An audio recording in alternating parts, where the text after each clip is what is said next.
बिहार के अंदर भी जो बजट देगा तो उस बजट में गरीब हितैषी योजना पर इनका बजट में कोई जगह नहीं होगा, और नहीं होगा तो हम लोग उसमें कटौती प्रस्ताव लाएंगे, उसमें संशोधन डालेंगे और पुरजोर तरीके से बिहार के अंदर जो है गरीबों के लिए बजट हो, नौजवानों के लिए रोज़गार के लिए बजट हो, और फिर जो है विद्यार्थियों के लिए बहुत ही सुलभ शिक्षा मिले उसके लिए बजट हो।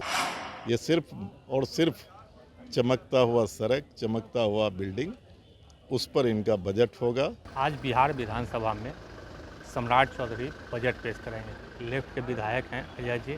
अजय जी, आज बजट पेश होना है, क्या सोच रहे हैं कि क्या बजट में आने वाला है? बजट जो है ना, किसी भी पार्टी के द्वारा जो बजट पेश होता है तो उसकी जो विचारधारा होती है तो उसके हिसाब से वो बजट पेश करता है।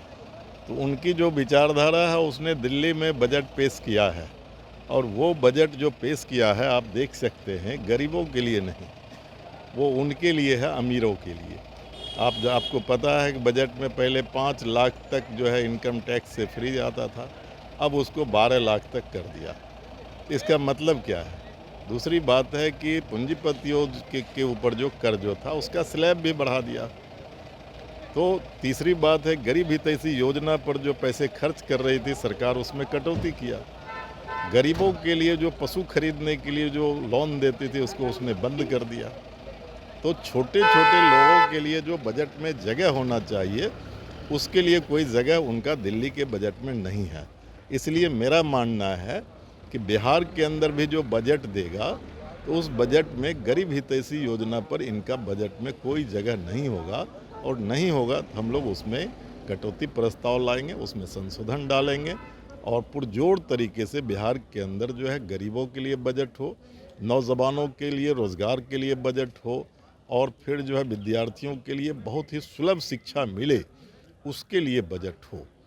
और बजट में देखिए, इस बात को गौर करना पड़ेगा, शिक्षा पर जो खर्च भी जो सरकार कर रही है तो वो जो है वो प्राइवेट इंस्टीट्यूशन के ऊपर अब ज़्यादा खर्च कर रही है। गवर्नमेंट का जो इंस्टीट्यूशन है उसमें कटौती कर रही है। अब नए विश्वविद्यालय ये नहीं खोलेंगे, प्राइवेट विश्वविद्यालय खोलने की मंजूरी दे दिए हैं।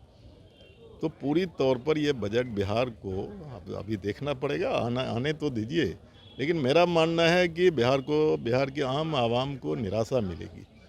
कृषि के क्षेत्र में भी कुछ नहीं करेंगे।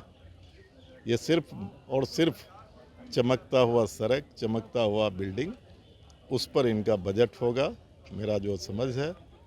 और बजट अगर गरीबों चुनावी साल है, आप लोग क्या मांग करते होंगे? यदि सरकार से भी बजट पेश करना है तो क्या उम्मीदें हैं कि ये जो चुनावी साल है सरकार क्या क्या कर सकती है?